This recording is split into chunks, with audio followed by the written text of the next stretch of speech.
Well, tomorrow night, Tuesday, the 13th of June, 7:30, it's Chill and Chat in the coffee shop, 122 Whitchurch Road. And this month, we're going to be discussing together the subject of happiness, the pursuit of happiness.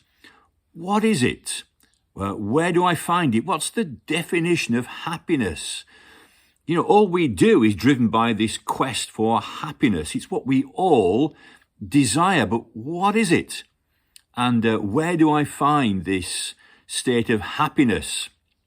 Ken Dodd famously sang, "Happiness, happiness, the greatest gift that I possess. I thank the Lord that I've been blessed with more than my share of happiness." Yeah, but Ken, what is this happiness? What's the definition? What are we searching for?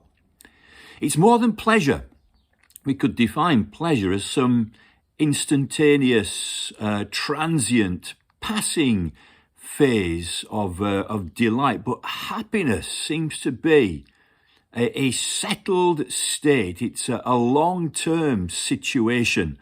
It's a state of mind, one person has said, that's quite separate from physical or material well-being. Ken Dodd went on to sing, "A wise old man told me one time, happiness is a state of mind. When it comes to considering a man's success, don't count money, count happiness." Yeah, but again, what is it? He's saying a state of mind. 2,000 years ago, Jesus Christ said this: a man's life, his essential well-being, does not consist in the abundance of his possessions, money, things, possessions, property. Problem is, we think it does. That's why we seem to chase after happiness and contentment. Jesus spoke about the man who tore down his small barns to build bigger barns to store all his goods. Leo Tolstoy tells a quite remarkable story. The title is "How Much Land Does a Man Possess?" And it briefly goes like this. There was a peasant man who rented 2 acres of land in one of the Russian provinces. And he got by very meagerly. He sold his crops each year on these 2 acres and paid his rent, and then had very little on his own pleasures. And he thought, if only I had a little bit more. And eventually, by being frugal, he doubled his plot to 4 acres. And he could live a little bit, but he felt, well, if only I had a little bit more. And the story goes on, and the man ends up with 25 acres. And he's got a little bit more put aside so he can hire somebody to help him on his land. But he still thinks, if I had a little bit more. And eventually, he finds out he can't expand any further. There's no more land to be had. Then one day, a passing visitor tells him about a tribe in the far east of Russia who are virtually giving away land. As much land as you want, they will give it away. You only had to ask. And so this man is so intrigued by this, he sells his 25 acres, gets his 500 rubles, and sets off with his servant and goes to this distant land to find this tribe who are giving land away. He arrives there and he finds the head of the tribe, and he says to the head of the tribe, "Oh, I believe you're giving land away." "Oh," says the head of the tribe, "it's not quite as easy as that." "Well, how much do I have to pay?" "Well, it's 300 rubles. "Yeah, but how much do I get?" "It's 300 rubles for as much land as you can run round in one day." "Wow, as much land as I can run round in one day?" "Yes." So the man surveys the land and thinks, well, I'd love to have this portion here. "Okay," says the tribal head, "we'll meet on the top of this hill at dawn tomorrow morning. As the sun rises, off you go. But here's the deal. If you don't get back here before sunset to the place where you started, you lose everything." So the next day, there they are on the hilltop. The man is stripped and ready. He's got a little T-shirt on, his running shorts and his spikes. As the sun comes up, he sets off and runs down the hill, the tribe leader and the tribe's people on top of the hill watching him. And he runs and runs and runs and runs.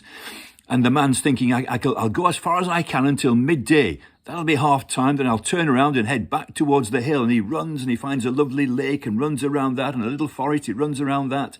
As it's getting towards midday, he's thinking, well, I must get back now, but there's a little wonderful piece of land. He thinks, I must include that. I'd be a fool not to include that. He runs around that as well.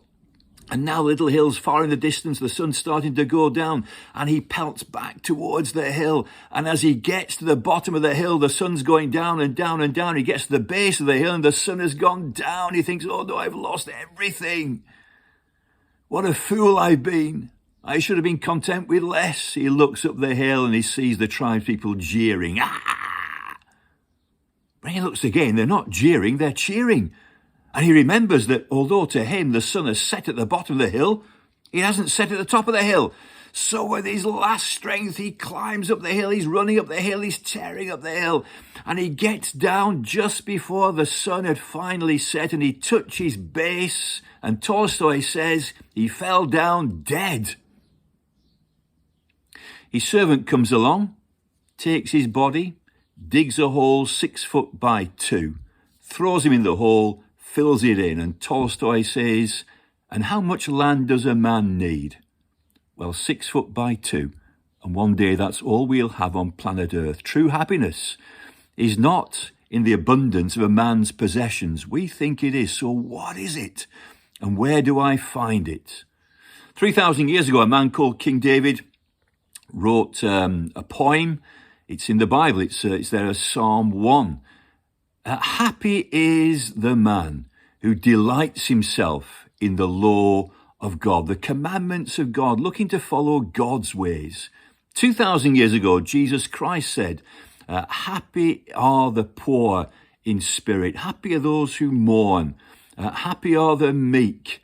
All these things. Happy are the peacemakers. It was the inward disposition. Happy are those who hunger and thirst for righteousness' sake. Happy are the merciful, that inner disposition.